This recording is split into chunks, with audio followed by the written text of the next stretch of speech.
Hi అండి. నమస్తే పిల్లలు బాగున్నారా? కొత్త విషయాల ద్వారా మరింత గొప్పవారు అవుతారని ఆశిస్తూ సీఎల్ పిల్లల లోకానికి స్వాగతం. చాలా రోజుల తర్వాత ప్రశాంతంగా పూజ చేసుకున్నానండి. ఈరోజు శుక్రవారము. చూడండి సూర్యకిరణాలు ఎంత ప్రకాశవంతంగా ఉన్నాయో. స్కూల్ హడావుడిలో మార్నింగ్ స్కూల్స్ కదండి, అందుకని పూజ సరిగా చేసుకునేది లేదు. ఈరోజు మాత్రం చాలా ప్రశాంతంగా చేసుకున్నానండి.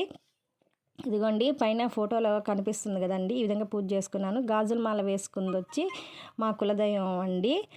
ఇక్కడ అమ్మవారి పేరు చెంచులక్ష్మి అమ్మవారు.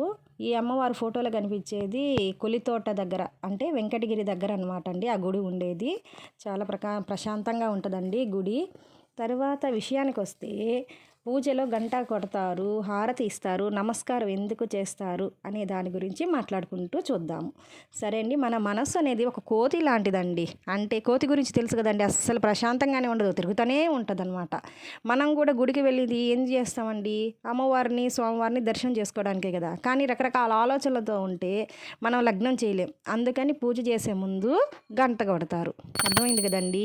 తర్వాత హారతి అనేది ఎందుకు ఇస్తారు అని అంటే, ఆ ఆలోచనలు ఉన్నాయి కదా, మంచి ఆలోచనలు ఉంచుకొని చెడు ఆలోచనలు తొలగించుకోవడానికి గుర్తుగా, అంటే ఆ విధంగానే కరిగిపోయే విధంగా భావించి హారతిని వెలిగిస్తారు.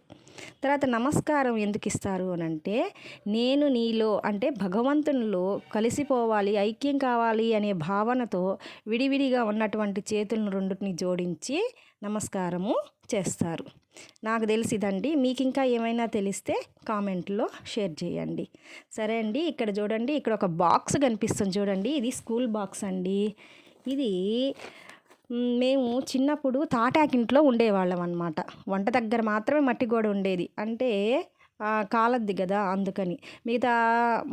మిగతా భాగం అంతా తాటాకు ఉండేది. అప్పుడప్పుడు చెదులు పడతా ఉండేది, పుస్తకాలు కూడా పాడైపోయేది. అందుకని మా నాన్నగారు, ఇదిగోండి కనిపిస్తున్నారు కదా, మా అమ్మగారు, మా నాన్న పుట్టినరోజు అయితే ఫోటో తీసాము 5 సంవత్సరాల క్రితం. అమ్మగారు చనిపోయారు. చెదులు పడతా ఉండేసరికి మా నాన్నగారు ఈ బాక్స్ని కొనిచ్చారు. తర్వాత ఒకసారి స్కూల్లో కూడా ఇది చెదులు పట్టిపోయిందండి. ఇందులో నేను దేవుడి పుస్తకాలు భద్రంగా దాపెట్టుకొని ఉంటానండి.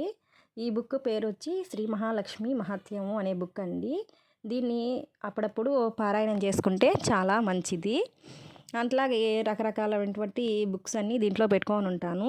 మీరు కూడా మీకు వీలున్నప్పుడు, అంటే హాలిడేస్లో అట్లాగా ఉన్నప్పుడు బైబిలు, ఖురాను, సాయిబాబా ఇట్లా మొదలైనటువన్నిటిని గ్రంథాలు పారాయణం చేస్తారు కదండి, అట్లా పారాయణం చేసుకుంటే చాలా మంచిది. ఈ విధంగా పూజకు సంబంధించినటువంటి పుస్తకాలను ఈ పెట్టెలో భద్రపరుచుకుంటాను. అంతేకాదండి, ఇంకా నా దగ్గర చిట్టి గాజులు, తామర గింజలు, గురి గింజలు, తర్వాత గోమతి చక్రాలు, లక్ష్మీ గవ్వలతోటి నవరాత్రులు ఒక్కో దాంతో ఒక్కో పూజ చేసుకుంటాను. ఇదండి ఇవాల్టి వీడియో. Thank you.